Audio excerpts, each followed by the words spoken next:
Opa, beleza? Você está no Spoilers Arcanos, o arsenal de RPG do mestre Gufigar. Bom, eu sou o Gufigar e hoje nós vamos dar uma folheada no livro As Chaves da Torre da editora Caleidoscópio. Bora lá?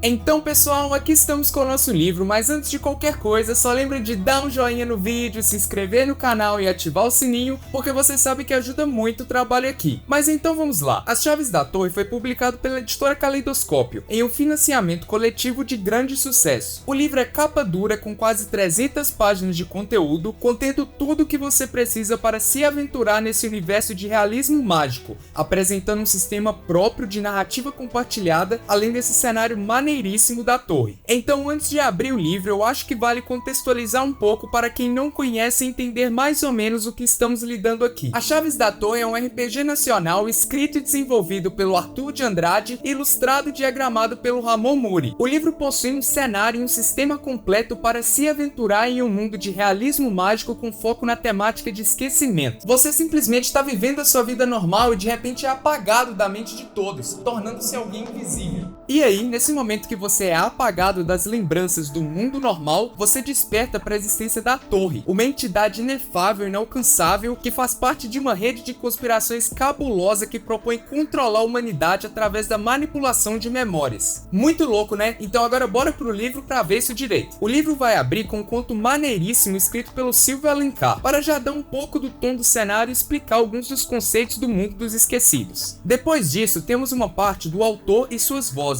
para informar que muitas partes do livro serão narradas por personagens do cenário, dando um tom de incerteza para os elementos desse mundo. E aí esses personagens já são apresentados nas páginas seguintes, começando pela Alga, a anfitriã, depois o Grimalkin, o gato mestre, a princesa Neon, o pregador Minos, Alex Matemágico, Eremita da Ponte, a alma da festa e o poeta cor de vento. Vocês conseguem ver que as páginas de apresentação dos personagens possuem sua própria identidade, já te levando um pouco para dentro da mente deles. Essas figuras do mundo irão acompanhar a gente durante a leitura do livro e eu particularmente acho muito massa essa forma de passar a lore do cenário, fugindo um pouco da fórmula padrão de um narrador onipresente ditando conceitos canônicos e impessoais. Passando pelo conto inicial e a apresentação dos personagens, teremos a introdução do jogo propriamente dita, informando o que nós vamos encontrar no livro como um todo. Nessa parte de gêneros recorrentes, temos alguns gêneros que serão explorados neste mundo fantástico do livro aqui. Passando por horror cósmico, gótico, história alternativa, o principal gênero explorado aqui é o de realismo mágico. O realismo mágico foi um gênero literário criado na América Latina e as Chaves da Torre aqui vai beber muito dessa fonte. Basicamente o que teremos nele são assuntos do cotidiano, o realismo, sendo tratados com uma atmosfera fantástica, o mágico. Dentro do realismo mágico, o sobrenatural nem precisa ser muito explicado, porque ele nem vai ser tão sobrenatural assim, é natural mesmo dentro desse mundo. Se você quiser conhecer mais desse gênero e das referências diretas que o Arthur e o Ramon usaram na criação desse RPG, no site da editora Caleidoscópio tem um artigo muito legal e eu tô deixando o link na descrição porque eu recomendo bastante a leitura. Mas voltando aqui para onde a gente estava, na introdução do livro também teremos o básico sobre o sistema de jogo, chamado de sistema mosaico por conta dos dados coloridos utilizados nas resoluções mecânicas de conflito. Aqui utilizamos apenas dados comuns de 6 faces com 4 cores diferentes, usadas para a realização de ações distintas. Nós ainda chegaremos no capítulo que vai falar melhor sobre a utilização desses dados, mas por agora acho que vale falar das cartas de narrativa. Sim, as Chaves da Torre também conta com 2 decks de cartas que são utilizadas no jogo pelos jogadores para adicionar detalhes na história. A parada, pessoal, é que esse RPG é um jogo de narrativa compartilhada em que o controle do ambiente em volta dos personagens não estará apenas nas mãos do mestre e do narrador do jogo, mas também nas mãos dos próprios jogadores, que utilizarão desses baralhos para tomar o controle da narrativa para eles. Essa narrativa compartilhada feita com cartas e esses dadinhos coloridos para resolução de conflitos ainda serão abordados melhor mais pra frente do livro e neste vídeo também. Chegamos no capítulo 1 propriamente dito, pessoal. Agora já entendendo melhor do que o livro se trata e das influências do cenário, seremos apresentados com maiores detalhes para o mundo sob o olhar da torre. Uma coisa que eu acho massa de mostrar é esse índice do próprio capítulo aqui. É um detalhe que parece bobo, mas considerando que livros de RPG são livros que a gente está sempre consultando, quanto mais organizadinho for, mais fácil vai ser. O legal que é apresentado aqui, pessoal, é que o cenário das Chaves da Torre não é um cenário canônico, mas sim um apanhado de ideias e temáticas para o grupo que está jogando utilizar como uma caixa de ferramentas para criar o seu próprio mundo. Pense em uma metrópole povoada por personagens e elementos que foram esquecidos do mundo, repleta de intrigas que levam diretamente para a misteriosa torre. Mas o que diabos é essa torre afinal? O livro vai mostrar diferentes explicações através das vozes dos personagens, aqueles que a gente viu no início. Cada um enxerga a torre de uma forma e cabe ao narrador dos jogos e aos seus jogadores decidirem o que é verdade e o que não é. O pregador Minos, por exemplo, vê a torre pela ótica de um fiel, acreditando mesmo que no fim das contas as forças do Oblívio que apagam memórias faz parte de um plano divino que não deve ser questionado, mas sim auxiliado em seu plano maior e celeste. Já a Alfa Anfitriã acredita que a torre é uma elite opressora que quer controlar toda a realidade. Ela quer alcançá-los e descobrir os seus segredos podres, não importa o quão longe tiver que ir. Já alguns personagens terão visões mais filosóficas, como a Alma da Festa, que diz que a torre é aquilo que você acredita que ela vai ser. Já o Eremita da Ponte vê ela como um espelho da essência humana. O negócio aqui é, a torre pode ser o que esses personagens acham ou algo completamente diferente? A resposta é um mistério que só vai ser resolvido jogando o jogo aqui. Este capítulo aqui vai continuar com essa pegada de depoimentos, onde os personagens irão responder diversas questões pertinentes sobre o cenário, que garante para quem tá lendo diversas versões dos mesmos conceitos.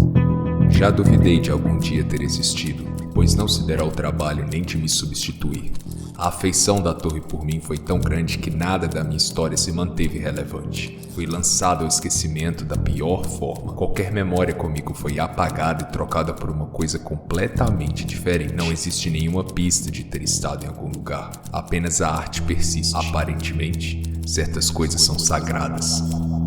Falando sobre o esquecimento em si, teremos aqui os personagens discutindo sobre a maior ferramenta da torre, chamada de Oblívio. Aqui a gente já começa a pirar mais nesse conceito de ser esquecido, porque veremos que quando algo ou alguém é apagado das memórias do mundo, às vezes pode ser necessário que as memórias relacionadas sejam substituídas por outras memórias falsas, ocupando lugar na mente das pessoas que antes estava ligado ao que foi esquecido. E aí você para pra pensar, se a torre tem essa capacidade de não só apagar memórias, mas colocar outra memória no lugar, o que garante para o seu ou para a sua personagem que algumas das suas lembranças mais afetivas já também não são memórias manipuladas pela torre. O Oblívio é capaz de levar ao esquecimento pessoas, lugares e até ideias, e as consequências e ganchos narrativos que isso traz para suas aventuras são infinitos. E aí outro conceito legal apresentado aqui pelos personagens do livro é a ideia de duas frequências do mesmo mundo. Aqui nós já vamos entender que o mundo normal e o mundo daqueles que foram esquecidos estão sobrepostos, relacionando entre si. O que rola é que os esquecidos conseguem enxergar o mundo normal, mas ao contrário não acontece. É aí que entra a ideia da metrópole citada anteriormente, pois o seu cenário de As Chaves da Torre provavelmente vai se passar em um grande centro urbano contendo essas duas frequências aí do mesmo ambiente. E aí esse primeiro capítulo vai seguir com essas informações sobre o cenário, pessoal. E como eu ainda tenho vários outros pontos para destacar no livro aqui nesse vídeo, não irei me aprofundar em todos os aspectos da lore aqui, mas é importante lembrar que você pode adquirir tanto esse livro físico aqui quanto o PDF no site da editora Caleidoscópio. Existe também o PDF de jogo rápido, que é uma versão gratuita com um resumo simplificado das principais regras, acessórios, cartas e uma aventura pronta. Vale a pena experimentar. Mas agora, antes de prosseguir, eu gostaria de fazer uma outra recomendação. Se você quiser saber mais detalhes do livro aqui, eu indico a playlist que o Fábio do Dois Perdidos no Tempo fez sobre as Chaves da Torre. Essa playlist dele tem um formato bem legal, porque os vídeos são quase como um clube do livro, sabe? Em que ele vai lendo cada parte do livro e vai comentando a respeito do que ele leu. Eu mesmo, quando tava fazendo a leitura, curti assistir o vídeo sobre o assunto que eu acabei de ler no livro. Foi bem legal. Tá, mas agora vamos prosseguir com a nossa folheada aqui, né?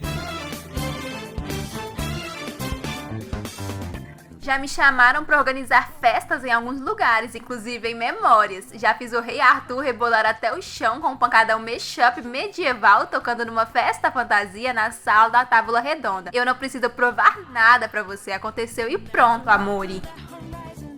Chegamos no capítulo 2, do Regras Psicodélicas para Esquecer, onde vamos entender melhor sobre o sistema mosaico, seus dadinhos coloridos e suas cartas de narrativa. Na primeira parte do capítulo, o livro irá ensinar a utilizar os 2 baralhos de cartas, que para mim é o principal chave desse sistema de jogo. Teremos então as cartas de tema e as cartas de chave. O baralho de cartas de tema possui 17 cartas, cada uma relacionada com o tema do cenário do jogo. Utilizando dele, o jogador toma conta da narrativa, podendo descrever elementos na história para além do seu personagem, mas precisa se ater ao escopo do tema proposto pela sua carta. Já o baralho de chaves possui 22 cartas ilustradas contendo 6 palavras únicas, totalizando 132 palavras-chave. Elas são inspiradas na leitura dos arcanos maiores do tarô e são utilizadas pelos jogadores para dar contexto ao tema escolhido ao tomar a narrativa. Esse contexto é gerado com a escolha de uma das 6 palavras-chave que a carta possui, fazendo com que a descrição do jogador que se tornou momentaneamente o narrador seja desafiada a seguir certas palavras. Parece complicado, né? Mas funciona mais ou menos assim. No início de cada cena, a critério do narrador, os jogadores compram 2 cartas de tema e escolhem uma para guardar para eles. Feito isso, eles então recebem 2 cartas de chave e formam a sua mão até a cena acabar. E aí, vamos supor que o narrador está descrevendo uma cena assim. Vocês adentram o depósito abandonado. O lugar é todo sujo, escuro e fedido. A pouca iluminação vem de rachaduras do teto arruinado, que faz passar um pouco da luz da lua cheia do lado de fora. E dessas mesmas rachaduras do teto, vocês conseguem ver os resquícios da chuva que está rolando lá fora. Poças de água se formam no chão irregular desse depósito abandonado. Maneiro isso aí, mas eu vou acrescentar um elemento nessa cena, porque no meio dessa imundice toda, eu vou usar aqui a minha carta de beleza, junto com a palavra juventude, que tá aqui na minha cartinha de chave. Massa, Pedro, mas antes de você descrever a cena, Eduardo, você pode lançar uma carta também, caso você quiser, para incrementar a narrativa do Pedro. Você vai querer? É claro que eu quero, eu vou usar essa carta aqui, ó, palavra ocultismo. Massa, o tema então é beleza, com as palavras-chave juventude e ocultismo. Pode narrar. Você descreveu aí que existem rachaduras e buracos no teto, né? E aí em um canto específico vai ter uma rachadura enorme, que faz com que a luz da lua entre com tudo, junto com a chuva que tá lá fora e tal. E aí vocês conseguem ver em uma parede um quadro, o quadro com a moldura toda ornamentada, assim, um quadro muito bonito. E esse quadro ele vai representar uma mulher, é uma mulher jovem, linda. Ela encara, sorrindo, todos aqueles que vêm apreciar a sua representação no quadro. E aí, aqueles que reparam bem, conseguem ver que ela tá trajando roupas de ocultista. Ela segura também, embaixo do braço, assim, um livro enorme, assim, luxuoso, com vários símbolos satânicos de magia sombria. Deu pra sacar? A cena então voltaria sobre o controle do narrador, que agora teria que lidar com esse quadro bizarro que o personagem do Pedro colocou nela. Mas agora vamos pra segunda parte do capítulo, jogando dados coloridos. Lembre-se de dar um joinha no vídeo e se inscrever no canal do Spoilers Arcanos antes que você se esqueça disso. Aqui quem fala é Grimalkin, o gato mestre.